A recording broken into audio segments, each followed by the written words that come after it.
నేను ఇంతకుముందు ఎంబీఏ చేశాను సార్. నేను యాక్సిస్ బ్యాంక్లో డిప్యూటీ మేనేజర్గా పనిచేశాను, మహీంద్రా అండ్ మహీంద్రాలో పనిచేశాను, వే2 వెల్త్లో పనిచేశాను సార్.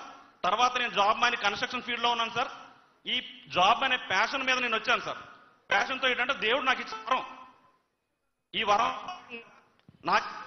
నాకేవైతే రిసోర్సెస్ ఉన్నాయో వేరే మైక్ ఇవ్వడానికి కాదు, మీరు ఇన్ని చదివి వచ్చారా? కాదు, యాక్సిస్ బ్యాంక్ ఇన్ని చోట్ల పనిచేసి ఈ జాబ్ నాప్ చేశారా?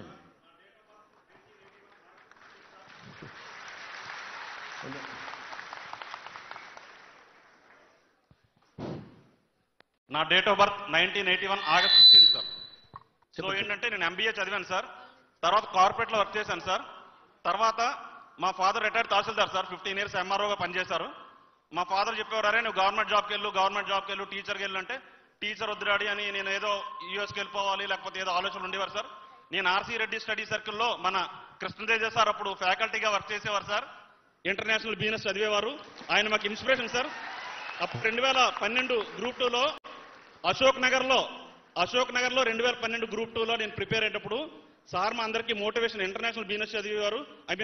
ఫ్యాకల్టీగా చెప్పేవారు. సార్ ప్రిపేర్ అవుతూ ఫ్యాకల్టీగా చెప్పేవారు. మేము ప్రిపేర్ అయినప్పుడు నేను గ్రూప్ 2 సాధించాలని అనుకున్నాను సార్.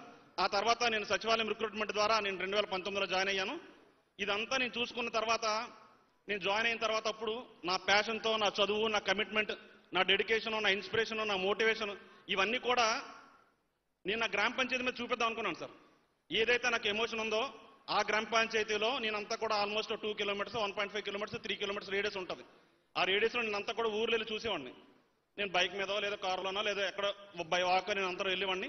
నేను గ్రామ పంచాయతీ ప్రజలందరితో కూడా నేను ఒక ఫ్యామిలీ మెంబర్స్ లాగా ఏ ఇష్యూ ఉంటే, సపోజ్ మేము కూడా మా ఫ్రెండ్లీ హెల్దీ రిలేషన్లో మాకు ప్రైవేట్ గ్రూప్స్ కూడా ఉంటాయి మా సెక్రటరీస్కి. ఒక గవర్నమెంట్ ప్లేస్ ఉందనుకోండి సార్, అక్కడ ఏదైనా సరే యూటిలైజ్ చేయకుండా ఉన్నాం అనుకోండి సార్, మా సర్పంచ్ గారు చెప్పి, సార్ 20,000 అవుతుంది, 30,000 అవుతుంది, దీని చుట్టూ ఫెన్సింగ్ వేసేద్దాం, మధ్యలో మొక్కలు వేసేద్దాం సార్ అంటే మనకి ప్రాపర్టీ ప్రొటెక్షన్ అయ్యి ఉండేది. అలాగే మా క్లాప్ మిత్రాస్ ఉంటారనమాట, బాబు ఇది కొంచెం డ్రైన్ ఉంది, డ్రైన్ క్లీన్ చేసేవచ్చు కదా. ఇప్పుడు మన గ్రామ పంచాయతీ వ్యవస్థ 3 దశల మీద నడుస్తుంది సార్. ఒకటి స్వమిత్వ అంటే మన ఆంధ్రప్రదేశ్లో స్వాతంత్రం వచ్చినప్పటి నుంచి కూడా ఎవరికైతే గ్రామ కంఠంలో ఒక అరెకరం అవ్వచ్చు, ఎకరం అవ్వచ్చు, 2.5 ఎకరాలు అవ్వచ్చు, ఆ గ్రామ పంచాయతీలో ఉన్న విస్తీర్ణం బట్టి ఆ ప్రజలెవరికి కూడా, సపోజ్ నేను గ్రామ పంచాయతీలో ఉన్నాను సార్, నా ఇల్లు నేను బ్యాంక్ లోన్ పెట్టుకోవాలి, లేకపోతే నా చెల్లికి నేను గిఫ్ట్ డీడ్ ఇవ్వాలి, లేకపోతే నా పేరెంట్స్కి సెటిల్మెంట్ డీడ్ చేయాలి, లేకపోతే నాకు అవసరాలు రీచ్ అని నమ్మాలి. సో నాకు ఎటువంటి డాక్యుమెంట్ లేదు. మన ప్రభుత్వం కల్పిస్తున్న భాగంలో భాగంగా స్వామిత్వం అనేది ప్రతి ఇంటికి కూడా ప్రాపర్టీ కార్డు.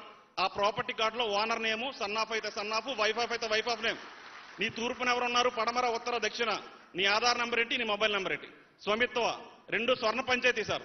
ఇంతవరకు కూడా మాత్రమే విజయనగరం, విశాఖపట్నం, విజయవాడ, గుంటూరు, తిరుపతి ఏవైతే మున్సిపాలిటీలు ఉన్నాయో ఆ మున్సిపాలిటీలో మాత్రం ట్యాక్స్ అనేది ఆన్లైన్లో పే చేసుకునేవారు సార్. మన ప్రభుత్వం వచ్చిన తర్వాత స్వర్ణ పంచాయతీ ప్రతి ఇంటికి కూడా ఒక యూనిక్ ఐడి, ఆ యూనిక్ ఐడితో, ఆధార్ నెంబర్తో, పేరుతో, ఫోన్ నెంబర్తో ఏదైనా మనం సెట్ చేసి అదంతా కూడా అకౌంటబిలిటీలో భాగంగా ప్రతి ఒక్కటికి కూడా మనం ట్యాగ్ చేస్తున్నాం సార్. అలాగే శానిటేషన్, ఇంతకు ముందు ఏంటంటే ఇప్పుడు మన గవర్నమెంట్లో ఐవీఆర్ఎస్ అనేది మార్నింగ్ 6 నుంచి మానిటర్ చేస్తున్నారు సార్. మా చిన్న మనం ఏంటంటే మార్నింగ్ 9 o'clock నుంచి మానిటర్ చేస్తే ఎప్పుడైనా సరే శానిటేషన్ రెగ్యులర్గా అవుతుంది. ఇది మా విజ్ఞప్తి సార్. ఎందుకంటే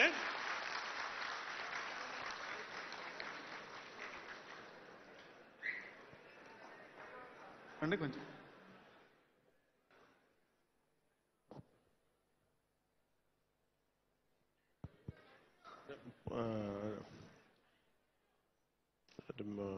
మీరు మాట్లాడండి సార్. సార్ యాక్చువల్లీ మన కొత్త గవర్నమెంట్ వచ్చిన తర్వాత సార్ ఒక ఇనిషియేటివ్ ఏంటంటే, ఇంతకుముందు డోర్ టు డోర్ కలెక్షన్ సరిగ్గా జరగకపోతే మనం డోర్ టు డోర్ కలెక్షన్ మొదలు పెట్టాం sir. And no doubt panchayat secretaries అందరూ చాలా బాగా చేస్తున్నారు. ఒక లాస్ట్ 4-5 months నుంచి పాపం పొద్దున్నే వెళ్ళి 6 వెళ్ళి వాళ్ళు ఇదంతా మానిటర్ చేస్తున్నారు సార్. సో చాలా ఒక 1 month నుంచి వాళ్ళు రిక్వెస్ట్ ఏం చేస్తున్నారంటే మరి 6 వెళ్ళటం ఇబ్బంది అవుతుందని చెప్పేసి. సార్ టెక్నికల్లీ చెప్పాలి అంటే most of the panchayat secretaries వాళ్ళు ఏ పంచాయతీ అయితే పోస్ట్ అయ్యారో అక్కడే ఉండాలి. కానీ ఇప్పుడు పిల్లల ఎడ్యుకేషన్ వల్ల కానీ ఏదైనా అవ్వచ్చు, ఇప్పుడు దాదాపు దగ్గరలో ఉన్న టౌన్స్లో ఉంటున్నారు. టౌన్స్ నుంచి రావటం అనేది రూల్ ప్రకారం కరెక్ట్ కాకపోయినా మనం అలో చేస్తున్నాం సార్, ఎందుకంటే వాళ్ళ పిల్లల భవిష్యత్తు కోసం. సో వాళ్ళు అడిగేది ఈ 6 నుంచి శానిటేషన్కి వెళ్ళి మోటార్ చేయడం ఇబ్బంది అయిపోతుంది, 9కి వెళ్తామని. Sir we can do one thing sir. ఏ పంచాయతీలో అయితే మనకి ఫీడ్బ్యాక్, IVRS ఫీడ్బ్యాక్ శానిటేషన్ బాగుందని వచ్చిందో ఆ పంచాయతీల్లో మనం కొంత ఈ వెసులుబాటు కల్పిద్దాం సార్. సో దట్ వాళ్ళకి ఒక మోటివేషన్ ఉంటుంది సార్. అంటే ఏ పంచాయతీ అయితే శానిటేషన్ ఫీడ్బ్యాక్ 75%, 80% దాటితే అక్కడ ఆ పంచాయతీ సెక్రటరీకి కొంత వెసులుబాటు మీ పర్మిషన్ ఇస్తే 6 కాదు ఆల్టర్నేటివ్ డేస్ వెళ్ళి చూసుకోండి అని చెప్పి మనం వెసులుబాటు ఇద్దాం sir with permission. One more sir 2 minutes sir, please give me 2 minutes of time sir. యాక్చువల్గా ఇంతకు ముందు మా డిజిగ్నేషన్ పంచాయతీ సెక్రటరీ అని ఉండేది సార్. మన గవర్నమెంట్లో పంచాయతీ డెవలప్మెంట్ ఆఫీసర్ అని డిజిగ్నేషన్ చేంజ్ చేశారు సార్. అలాగే నెక్స్ట్ ఏంటంటే ఈఓ, పిఆర్ అండ్ ఆర్డీ అనేవాళ్ళం సార్. ఇప్పుడు ఆ డిజిగ్నేషన్ కాడ డిప్యూటీ ఎంపీడీఓ అని పెట్టారు సార్. అలాగే నెక్స్ట్ ఇంకో కొత్త క్యాడర్ కూడా క్రియేట్ చేశారు సార్, డిప్యూటీ ఎంపీడీఓ GSWS. ఆ క్యాడర్ కూడా క్రియేట్ చేశారు సార్. ఇప్పుడు నార్మల్గా గ్రామ పంచాయతీ, గ్రామ సచివాలయం, ఏదైతే గ్రామ పంచాయతీ భవనాల్లోనే గ్రామ సచివాలయం నిర్వహిస్తున్నామో మా సైడ్ నుంచి చిన్న రిక్వెస్ట్ సార్.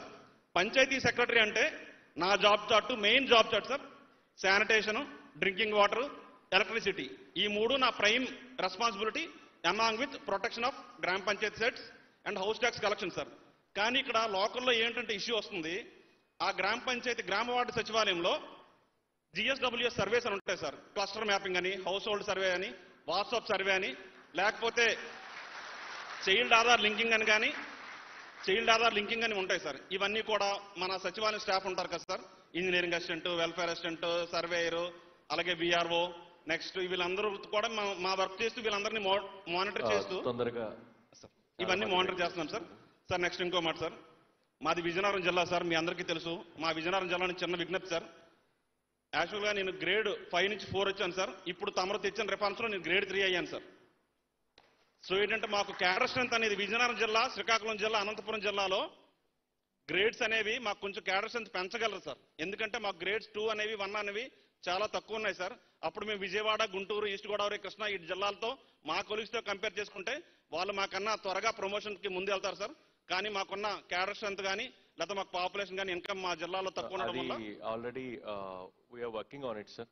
వాళ్ళది బేసిక్ ఇష్యూ. ఫస్ట్ ఒక రిఫార్మ్ అయింది కదా, next reform sir last but not least 1 minute. I think will give opportunity to other person. Thank you. అటువైపు నుంచి ఎవరైనా ఇంట్రెస్ట్ ఉన్న వాళ్ళు, అక్కడ లేడీ ఉంది ఒకసారి, ఆయన లేచారు కదా, నించొని ఉన్నారు కదా.